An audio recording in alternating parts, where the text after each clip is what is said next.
अस्सलाम वालेकुम। Foreign policy और डिप्लोमेसी में क्या फ़र्क होता है? और किसी भी कंट्री के अंदर जो उसकी जियोग्राफिकल डिस्ट्रीब्यूशन है या उस कंट्री के जो नेचुरल रिसोर्सेज हैं वो उसकी फॉरेन पॉलिसी को और उसकी डिप्लोमेसी को किस तरह इम्पैक्ट करते हैं, ठीक है। और America, United states of America अपने नेशनल रिसोर्सेज को किस तरह यूटिलाइज करके एक अग्रेसिव जो है वो फॉरेन पॉलिसी मेंटेन कर सकता है। और पाकिस्तान अगर अपने रिसोर्सेज को अच्छे तरीके से एक्सप्लॉयट करे तो वो किस तरह जो है अपनी एक अगेन एक बैलेंसिंग बैलेंसिंग फॉरेन पॉलिसी बना सकता है। तो उसके लिए भी मैंने एक वीडियो बनाई थी, just follow follow the link, follow the video and you will get understand. और हाँ यार, जो बंदा भी मुझसे कोई चीज पूछे तो प्लीज एक रिक्वेस्ट आप लोगों से कि एक दफा मेरे पूरे पेज को तो स्क्रॉल कर लिया करो। मैंने अपने पेज के ऊपर जितनी बुक्स हैं कंपलसरी की, ऑप्शनल्स की, वो सारी अपलोड की हैं, मतलब रिकमेंडेशन दी हैं, और मल्टीपल चीजें मैंने उसके ऊपर लगाई हुई हैं। अगर मुझसे फिर दोबारा वही चीज पूछेंगे तो फिर तो जाहिर बात है मैं I wouldn't be able to reply. तो जो भी बात पूछनी है तो पहले जो है वो पेज को देख लिया करें, उसके बाद then then please ask the question, then I will definitely answer you. Thank you. जी अब थोड़ा सा स्टार्ट करते हैं अमेरिकन हिस्ट्री के बारे में। तो अगर हम कॉन्टिनेंट्स की बात करें तो आपको पता है कि there are 7 continents in the world, जो मैंने आपको पहले भी मैप की वीडियोस में जो है वो बता दिया था। ठीक है कि अफ्रीका वगैरह और ये सारा कुछ, खैर हमारा इस पार्ट से तो कंसर्न नहीं है। हम देखते हैं कि अटलांटिक के उस पार जो दो बड़े कॉन्टिनेंट्स हैं, एक है ऊपर जो हो जाएगा, जहरी बात है, उसी बात को माइंड में रखना आपने, नॉर्थ साउथ। ऊपर जो हो जाएगा this part is known as North America, and जो नीचे हो जाएगा this part is known as South America. ठीक है जी। तो यहाँ पे इस पार्ट में 3 जो है वो मेजर कंट्रीज हैं, बाकी बहुत सारे कंट्रीज हैं, जिसमें ऊपर जो आ जाता है हमारा कनाडा, नीचे आ जाता है हमारा यूएस, और नीचे आ जाता है हमारा मैक्सिको। अब यूएस की जियोग्राफी को समझने के लिए आप यूएस की लोकेशन को समझें। ये यूएस है। अब आप ये देखें कि फर्ज करें इस यूएस को हम ब्लॉक की फॉर्म में बाहर निकाल लेते हैं। अब देखें कि यूएस के नॉर्थ में क्या है, कनाडा। ठीक है जी। यूएस के साउथ में क्या है, मैक्सिको। ठीक है। और यूएस के ईस्ट में क्या है, देखें यूएस का ईस्ट जो है ये समंदर है, यूएस का ईस्ट ये समंदर है। तो यूएस के ईस्ट में क्या आ जाएगा, अटलांटिक। और इसी तरह यूएस का ये जो वेस्ट पार्ट है, यहाँ पे भी एक समंदर है। मैंने मैप की जो पहली वीडियो बनाई थी उसमें आपको क्लियरली बताया था, ये है पैसिफिक। ओके। तो अगर हम इस मैप इसको मैं यहाँ से यूएस को जूम करूं, अगर हम यहाँ से यूएस को जूम करें तो, और मैं अगर यहाँ पे रफली एक यूएस का मैप बनाए हम बड़ा करके, तो यूएस का मैप कुछ इस तरह बनता है। अब आप देखें, इससे अंडरस्टूड कर सकते हैं, समझ सकते हैं कि अब अगर ये यूएस है तो यूएस के नॉर्थ में क्या होगा, अल्टीमेट बात है कनाडा। और यूएस के साउथ में क्या होगा, मैक्सिको। यूएस के ईस्ट में क्या होगा, अटलांटिक। और यूएस के वेस्ट में क्या होगा, पैसिफिक। ठीक है। अच्छा, अब जिस तरह जितने भी मेजर ये जो है हमारे पास कॉन्टिनेंट्स हैं, उनमें कोई ना कोई माउंटेन सीरीज होती है। मतलब यहाँ पे एक माउंटेन सीरीज चलती है, उसको हम कहते हैं रॉकीज। ठीक है। और इसी तरह साउथ अमेरिका में भी एक माउंटेन सीरीज चलती है, उसको हम कहते हैं एंडीज। अच्छा, अब देखें, ये रॉकीज माउंटेन सीरीज पूरे नॉर्थ अमेरिका में चल रही है। रॉकीज माउंटेन सीरीज पूरे नॉर्थ अमेरिका में चल रही है, और यूएस नॉर्थ अमेरिका में है, तो यूएस के अंदर भी तो ये माउंटेन सीरीज होगी ना। ठीक है ना। अगर नॉर्थ अमेरिका में रॉकीज है और यूएस भी नॉर्थ अमेरिका में है, तो यूएस के अंदर भी तो ये माउंटेन सीरीज होगी ना। तो यहाँ पे जो है दिस इज माउंटेन सीरीज। ठीक है। इसको आप कह लें कि दिस इज, यहीं से कह लें कि दिस इज रॉकीज। ठीक है जी। और इसी तरह एक माउंटेन सीरीज यूएस के इस तरफ भी है। ठीक है। and this mountain series is known as Appalachian Mountain.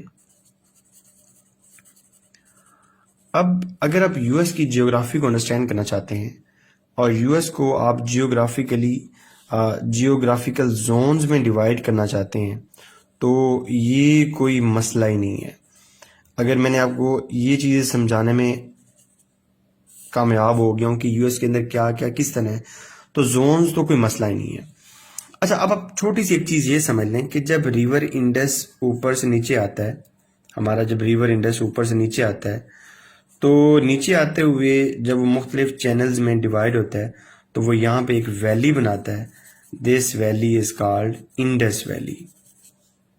This valley is called Indus valley. ठीक है जी। अच्छा, यहाँ पे यूएस में भी यहाँ पे एक सेंट्रल रिवर है जो जाहिर बात है चैनल्स में डिस्ट्रीब्यूट होता है। This is known as Mississippi river.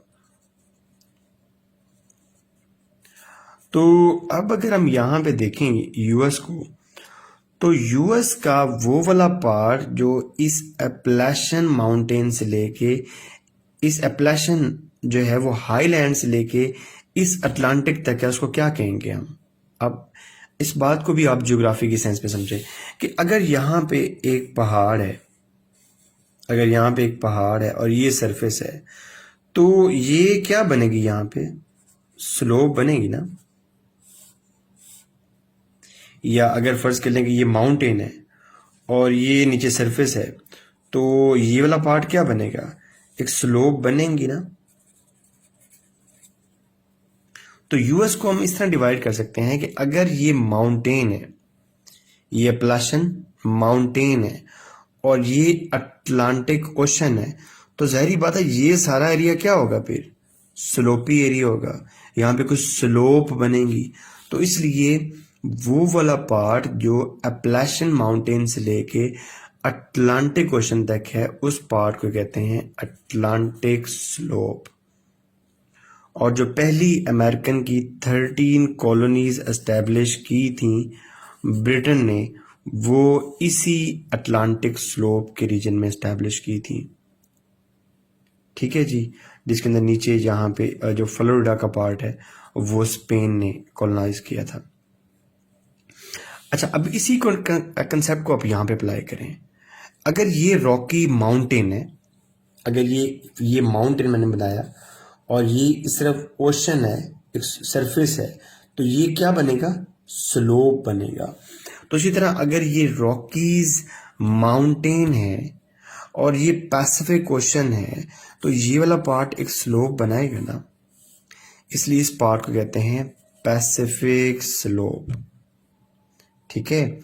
और जिस तरह मिसिसिपी इंडस ने वैली बनाई थी, इस तरह मिसिसिपी यहाँ पे एक वैली बनाता है, and this central region is called Mississippi valley, and this fourth region is called Appalachian mountain, and fifth is called Rocky mountain region. तो अगर हम इस तरह इसको डिवाइड करें तो यूएस तो 5 रीजन में डिवाइड हो गया।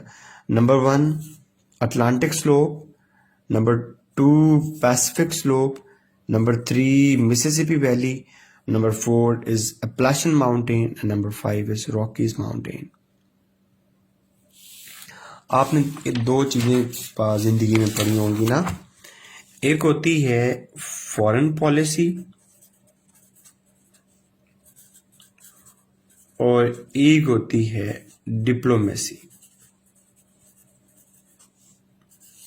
ठीक है जी। फॉरेन पॉलिसी ये है कि अगर असलम है,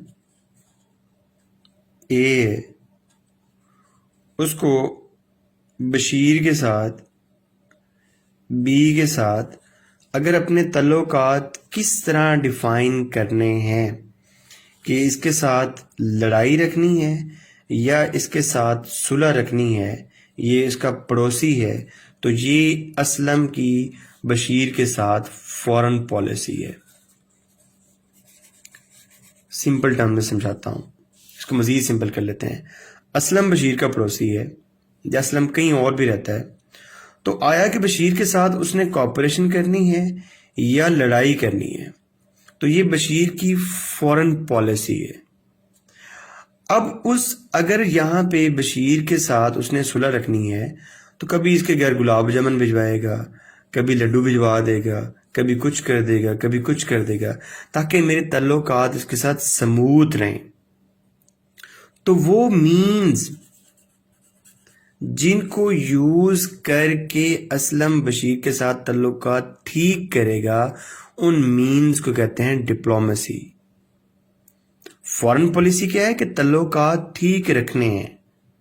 डिप्लोमेसी क्या है कि वो ताल्लुकात ठीक रखने में कौन कौन से मेजर्स लेने हैं। कभी गुलाब जामुन भिजवाने हैं, कभी रसगुल्ले भिजवाने हैं, कभी कुछ करना है, कभी कुछ करना है। ठीक है। अगर लड़ाई रखनी है तो कभी डेक का वॉल्यूम ऊपर कर देना है, कभी गाड़ी उसके घर के सामने आके खड़ी कर देनी है, कभी वैसे ही जाते हुए उसके गेट तोड़ देना है। अब फॉरेन पॉलिसी क्या है कि ताल्लुकात ठीक नहीं रखने, तो ये घर के सामने गाड़ी खड़ी कर देना, गेट तोड़ देना, डक का साउंड ऊपर कर देना, ये क्या हो जाएगा, ये उस फॉरेन पॉलिसी को अचीव करने के लिए मीन्स हो जाएंगे। ठीक है। मैं मजीद सिंप्लीफाई करता हूं। अगर कंट्री ए है और कंट्री बी है, अगर कंट्री ए कंट्री बी के साथ कैसे ताल्लुकात रखना चाहता है, वो कंट्री ए की होगी foreign policy. If according to new realism, ठीक है, अगर ये चाह रहे हैं कि हमारी यहाँ पे कॉपरेशन हो तो क्या होगा, गुडविल एम्बेसडर जा रहे होंगे, कल्चरल जो है वो ऑर्गेनाइजेशन चल रही होंगी, ठीक है, आनिया जानिया बेहतरीन मज़ेदार काम लगा होगा। ठीक है। अब वो जो सारे मेजर्स कर रहा होगा ए टूवर्ड्स बी, वो उसकी क्या हो जाएगी, वो उसकी डिप्लोमेसी हो जाएगी। अब मेरी बात सुनो, अगर असलम अमीर है और बशीर बेचारा गरीब है, ठीक है ना, तो असलम क्या करेगा, बदमाशी करेगा ना। लेकिन असलम बदमाशी किस किस चीज के बेसिस पे करेगा। अब गरीब बंदा तो नहीं ना बदमाशी कर सकता, ठीक है ना, गरीब बंदे की तो कोई बदमाशी नहीं ना होती। असलम की बदमाशी किसी बेसिस पे होगी ना, असलम की बदमाशी किसी बेसिस पे होगी ना, तो वो जो बेसिस है इसका, वो इसके पास इसके रिसोर्सेज होंगे। जो असलम की बदमाशी है उसकी जो बेसिस होंगी, वो इसके पास क्या होंगे, रिसोर्सेज होंगे। इसलिए प्यारे बच्चों, कोई भी कंट्री तब तक सुपर पावर नहीं बन सकता, तब तक बदमाशी नहीं कर सकता, जब तक उसके पास नेचुरल रिसोर्सेज ना हो। और अगर आप इसको यूएस के कंटेक्स्ट में देखें तो आप ये देखें कि यूएस के पास वंडरफुल नेचुरल रिसोर्सेज किस तरह है कि इधर क्या है, पूरी एक लाइन है जिसके साथ समंदर है, इधर क्या है, पूरी एक लाइन है जिसके साथ एक समंदर है। ठीक है। और दरमियान में क्या है, माउंटेन्स, मिनरल्स। इधर क्या है, ग्रेट प्लेन्स हैं जहां पे जबरदस्त किस्म की एग्रीकल्चर। ठीक है। अगर आपको थोड़ा सा याद हो तो जब कोल्ड वार चल रही थी, उस कोल्ड वार में रशिया को राजी करने के लिए, सॉरी यूएसएसआर लिखूंगा मैं ज्यादा बेहतर टर्म में, क्योंकि तब कोल्ड वार में दो ब्लॉक्स थे, उसमें यूएसएसआर था, union of Soviet socialist Republic. तो यूएसए क्या करता था, इवन कि ये एक मीन है, ये एक मीन था कि कभी कभी कॉपरेशन के लिए जब ट्रीटी करनी थी, साल्ट करनी थी ट्रीटी, या स्टार्ट ट्रीटी करनी थी, उसकी जगह पे इवन के दाने भिजवाता था, ग्रेन्स। और जब लड़ाई करनी है तब असला बारूद। तो इस सारी चीजों के लिए, इस जबरदस्त डिप्लोमेसी के लिए क्या चाहिए, नेचुरल रिसोर्सेज।